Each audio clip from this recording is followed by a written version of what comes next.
আপাতত আমরা হরফগুলো শিখব। আমরা সবাই কিন্তু হরফের উচ্চারণ কম বেশ পারি না?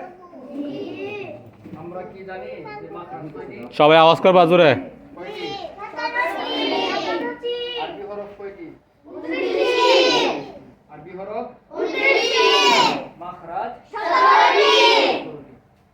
তো মাখরাজ হইছে যেখান থেকে হরফটা বের হয়। কয়টা হরফ? 29টা হরফ। 29টা হরফ যে যে জায়গা থেকে আসে সেগুলো কি বলে? মাখরাজ বলে। কথা বুঝছো? তোমাদের বাড়ি আছে না সবার? আছে কিনা? একজনের বাড়ি তার একজনের কি আমরা যাই? প্রত্যেকটা হরফের বাড়ি আছে। প্রত্যেক হরফের কি আছে? প্রত্যেকটা হরফ প্রত্যেকটা বাড়ি থেকে উচ্চারণ করতে হবে। কথা বুঝছো নি? যদি আমরা প্রত্যেকটা হরফকে তার জায়গা থেকে অর্থাৎ তার বাড়ি থেকে যদি উচ্চারণটা করি সঠিক উচ্চারণ হবে। যদি ওইখান থেকে না করে অন্য জায়গা থেকে আসে তাহলে কিন্তু উচ্চারণ সঠিক হবে না। তবে সামনে বলে তোমরা বুঝবে। তোমার নাম কি? সাজিদুল ইসলাম। তোমার নাম? হ্যাঁ, কামারুল ইসলাম। এখন তোমাকে যদি আমি কামারুল ইসলাম যদি সাজিদুল ইসলাম বলি এটা বুঝবে না? ঠিক তদ্রুপ যদি আমরা হামজাকে আইন বলি, আইনকে হামজা বলি, বুঝে কিন্তু হয়ে যাবে। কথা বুঝছো? কিন্তু উচ্চারণটা কিন্তু কাছাকাছি। আবার হচ্ছে হা এবং হা। হা এবং হা, একটা হচ্ছে বড় হা আর একটা হচ্ছে কি হা? এখন দুইটাকে যদি আমরা এক বলে ফেলি, হা বলে ফেলি, তখন কিন্তু এটাও কি হয়ে যাবে? ভুল হয়ে যাবে। তুমি দুইজনের জায়গায় কিন্তু দুইখানে, অর্থাৎ দুইজনের দুইটা বাড়ি। আমার বাড়ি যদি এই ঘরটা হয়, আরেকজনের বাড়ি ওই ঘরটা। কথা বুঝতেছো? কিন্তু একজনের বাড়ি তার একজন কি যাওয়া যাবে? অনুমতি ছাড়া যাওয়া যাবে না। এখন অনুমতি দিলে না যাবে। এখন অনুমতি দিলে তো তোমার নিজের বাড়ি নেই, আরেকজনের বাড়ি। ঠিক মাখরাজকে তার জায়গা থেকে আনতে হবে। হরফটা তার জায়গা থেকে আনতে হবে। যদি আমরা ওই জায়গা থেকে না নিই তাহলে হরফটা চেঞ্জ হয়ে যাবে। যেমন তোমাদেরকে আমি বলি, দেখো, যেরকম হা বললাম, হা এটা হচ্ছে ছোট হা, আই হাউয়া। এই ছোট হাটাকে এখন যদি আমি হা বলে ফেলি, এখন কিন্তু ছোট হাটাকে আমি তার জায়গা থেকে আরেক জায়গায় নিয়ে গেলাম। এটা ভুল হবে কিনা? ভুল হবে। তাহলে আমরা হরফের উচ্চারণগুলো এখন শিখবো, সুন্দর করে শিখবো। তারপর আমি দেখবো তোমাদের উচ্চারণটা ঠিক আছে। যদি উচ্চারণ ঠিক থাকে এর পরে ক্লাসে আমরা যাবো, মানে পরের ধাপে, পরের স্টেপে ক্লাসে আমরা যাবো হরফ মক্সের পরে। আর তারপরে তোমাদেরকে আমি একটা সংজ্ঞা একটা লিখে দিব, একটা হরফ মক্স করার একটা কায়দা লিখে দিব। ওই কায়দাটা সবাই মুখস্থ করে নিবে। আমি যখন আগামীতে আসবো তখন ওই কায়দাটা সবার থেকে নিব আমি। তখন দেখবা তোমাদের পড়া আল্লাহর রহমতে অনেক সুন্দর হয়ে যাবে। আমরা এখন একত্রে করব। আমি যখন করি তোমরা ভালো করে খেয়াল করতে হবে। তাহলে আমি তোমাদেরকে বলি, হরফ উচ্চারণ স্থানকে মাখরাজ, হরফ উচ্চারণ স্থানকে মাখরাজ, যেখান থেকে সবাই শোনো হবে ওইটাই মাখরাজ। আমাদেরকে ভালো করে ওই জায়গাটা খেয়াল রাখতে হবে কোনটা কোন জায়গা থেকে আসে। যেমন শুরু করি, হ্যাঁ, সবাই আলিফ। তারপর আমি কি বলি? আলিফ আলিফ আলিফ। মুখটুক কোনো বাঁকা হবে না। সবাই সবাই পড়বা। কিভাবে বলি? আলিফ আলিফ আলিফ আলিফ। বা আলিফ কয় নাম্বার মাখরাজ জানো? নেই জানো? কে বলতে পারবা? মাখরাজ আলিফ, আলিফের মাখরাজ কয় নম্বর? হামজা হা। 16 নম্বর মাখরাজ। এর রাইট বলছে। কত বলছে? ওরে একটা পুরস্কার দিবেন হুজুর। ওরে 16 নম্বর কেন জানো? নেই 16 নম্বর মাখরাজ কি?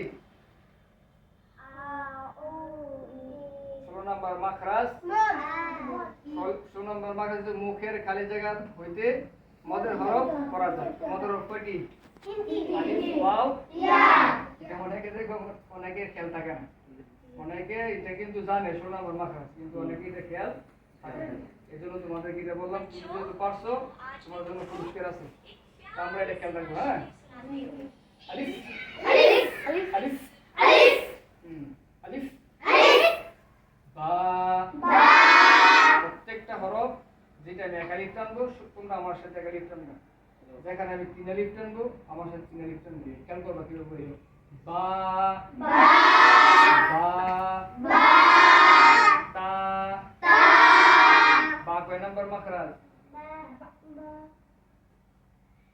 14 নম্বর মাখরাজ। ঠিক আছে? 14 নম্বর মাখরাজ কি? দুই ঠোঁট হইতে ওয়াও বা মিম উচ্চারিত হয়। এখানে মাখরাজগুলো দেওয়া আছে না? জি। 14 নম্বর মাখরাজ দেখবা। না 14 নম্বর না, এটা হচ্ছে 15 নম্বর মাখরাজ। 14 নম্বর মাখরাজ হচ্ছে ফা।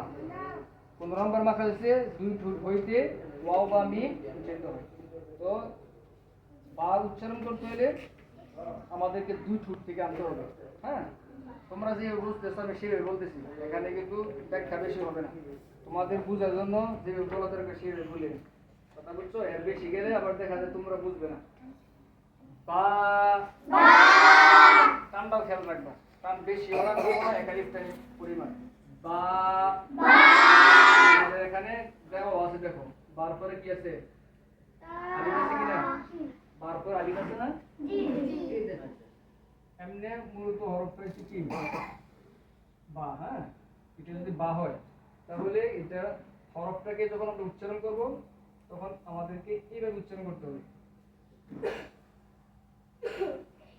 এই বা আলিফ জবর বা আলিফ আমরা জানি না যে জবরের বাম পাশে খালি আলিফ, মদের হরফ হইলে তাহলে আমরা অবশ্যই বাকি কিভাবে করব? এক আলিফ টেনে। ঠিক আছে? আচ্ছা, তাহলে আমরা ভালো করে খেয়াল করব। টান কম দেওয়া যাবে না, বেশি দেওয়া যাবে না। আমাদের ভুল কিন্তু হয় এই টানের মধ্যে। এক আলিফের জায়গাটা আমরা দুই আলিফ দিয়ে দিই, যেখানে তিন আলিফ জায়গায় সেখানে এক আলিফ দিয়ে দিই, যেখানে চার আলিফ সেখানে আমরা দুই আলিফ দিই, মাঝে মধ্যে চার আলিফ থেকে বেশি দিই। এই যে আমাদের সমস্যাগুলো, এইগুলো যদি আমরা পরিবর্তন না করি তখন আমাদের পড়া সুন্দর হবে না। আমাদের পড়া সুন্দর করার জন্য আমাদের যে কাজ করতে হবে সেটা হচ্ছে হরফ যতটুকু তার উচ্চারণ ঠিক ততটুকু করতে হবে, কম বেশ করা যাবে না। আমার কথা বুঝতেছো? কথা কঠিন লাগতেছে? আমি কিন্তু তোমরা যে বুঝতেছো সেভাবে বলতেছি, খেয়াল করো ভালো করে। বা তা তা বলার সময় দুই দাঁতের আগাটা, জিহ্বার আগাটা দুই দাঁতের গোড়ার মধ্যে লাগে। ঠিক আছে? ওইখান থেকে আসে কিনা খেয়াল রাখতে হবে। তা কানটাও খেয়াল রাখবা। তা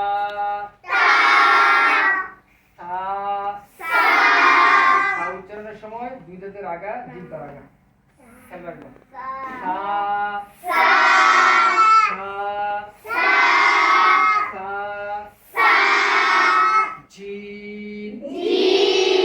এখানে আবার টান হবে। এতক্ষণ যেটা দেখছি একালি, এখন জিম দেখো।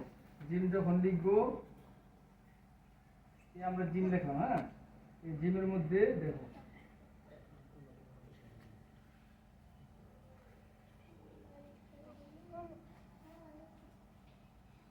এসে জিম লিখতে হলে কি লাগে?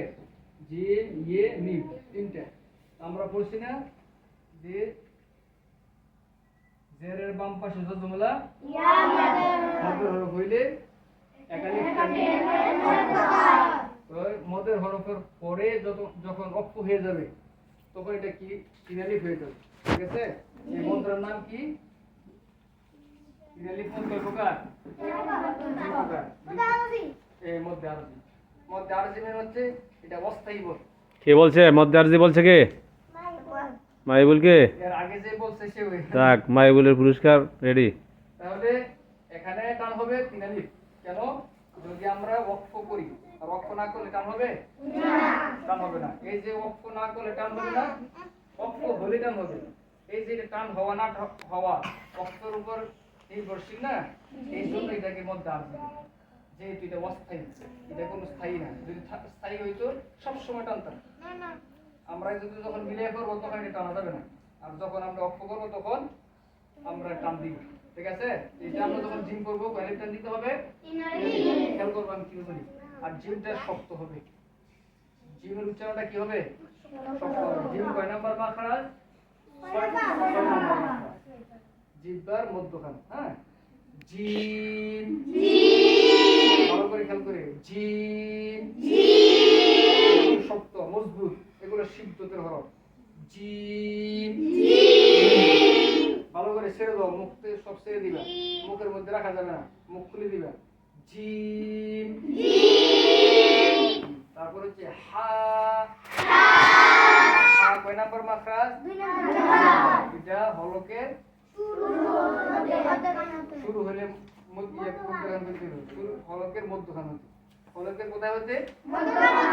মাঝখানে। তো আমরা দেখো এই যে মাঝখানে আছে হলকটা, এখান থেকে এইটা মাঝখানে, এখান থেকে যখন করবো এটাকে একটা চাপ দিতে হবে।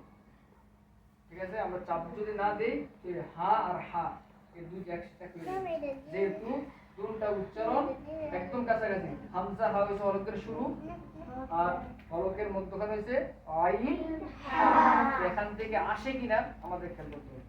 যদি হরফটা এখান থেকে না আসে, আমি কিন্তু তোমাদের প্রথমে বলছি যে প্রত্যেকের কি আছে, প্রত্যেকের ঘর আছে না, বাড়ি আছে না। তুমি যদি তোমার নিজের বাড়ি থেকে না আনি আরেকজনের বাড়ি থেকে চলে যাও, তো তোমাকে ঘরে ঢুকতে দিবে? আমি আমার বাড়িতে না গেলে আরেক বাড়িতে আমাকে যাইতে দিবে? দিবে না। পরিচিত লোক ঢুকতে দিবে? দিবে না। বলবো আপনার বাড়িতে আপনি যান, আমার বাড়িতে আমি আসি। তো প্রত্যেকটা হরফের বাড়ি আছে না, এটা হচ্ছে মাখরাজ। এই মাখরাজটা যদি আমরা না জানি, আমি আজকে দেখছি তোমরা অনেকে পরীক্ষা দিচ্ছ, হামজাকে আইন বলছো, হামজাকে কি বলছো? আইনকে অনেকে হামজা বলছো। অনেকে এই যে আমাদের সমস্যাটা, এর কারণ হচ্ছে আমি এটা জানি না হামজা কোথেকে আসে, আইন কোথেকে কোথা থেকে আসে, এই উচ্চারণটা আমরা জানি না, বিদায় আমাদের এই সমস্যাটা। তো তোমাদেরকে আমি বলতেছি, হামজার উচ্চারণটা আসবে হলকের শুরু থেকে। হামজার উচ্চারণ কোথা থেকে আসবে? শুরু থেকে। আর আইনের উচ্চারণ আসবে হলকের ঠিক। হা উচ্চারণ হবে হলকের মধ্যখান থেকে, আর ছোট হা যেটা এটার উচ্চারণ হবে হলকের শুরু। এটা খেয়াল করবো আমি কেমন উচ্চারণ করি। হা, দেখেন হা, হা, করতে পারবা যে তুমি উচ্চারণ করতেছো এখান থেকে আসতেছে কিনা। যদি এখান থেকে আসে দেখো, তুমি হাত দিলে এখান থেকে একটা কাপ মোবাইল দেখছো, মোবাইল মধ্যে ফোন আসলে ভাইব্রেশন শুনো, মানে তখন আর রিংটোন বাজে না, তখন কি বাজে? শুধু কাঁপে, দেখছো না? যখন তুমি উচ্চারণ গুলা করবা, তোমার এখানে প্রত্যেকটা মাত্রাজের জায়গা থেকে কাঁপবে। কারণ হচ্ছে তুমি এখান থেকে উচ্চারণটা করতেছো, কথা বলছো। তোমরা এই উচ্চারণগুলো করার সময় খেয়াল করতে হবে, একটু বারবার খেয়াল করতে হবে। যখন হাঁটবা বসবা সদা সর্বাবস্থায় তোমরা খেয়াল রাখতে হবে যে আমি যে উচ্চারণটা করতেছি হরফটা আসতেছে কিনা, কথা বলছো। এরকম করে যখন তুমি একদিন, 2 দিন, 3 দিন, 4 দিন, এক সপ্তাহ করবা, অটোমেটিক তোমার পড়া ওই জায়গা থেকে চলে আসবে, কথা বলছো। এই হচ্ছে নিয়ম, মানে একটা হরফ কিভাবে তার স্থান থেকে আনতে হবে। এই হচ্ছে তুমি যখন জানবা এটা বাড়িটা চিনবা, তখন তুমি ওইখান থেকে উচ্চারণটা নিয়ে আসবা। যখন তুমি এখান থেকে উচ্চারণ 1 দিন, 2 দিন, 3 দিন করতে থাকবা, অটোমেটিক তোমার ওইখান থেকে চলে আসবে, কথা বলছো। এই জন্য পরিশ্রম করতে হবে। যদি পরিশ্রম করো তখন ওইখান থেকে আসবে, যদি পরিশ্রম না করি তখন থেকে ওইখান থেকে আসবে। এই জন্য আমাদের হাঁটতে বসতে আমি তোমাদেরকে দেখাই দিচ্ছি কিভাবে উচ্চারণটা আনতে হয়, সেটা কিন্তু দেখাই দিচ্ছি। এখন তোমরা প্র্যাকটিস করতে হবে। এখন দেখো হা, হা, খ, খ কয় নাম্বার মাখরাজ? হলকের শেষ হয়েছে এটা, ঠিক আছে।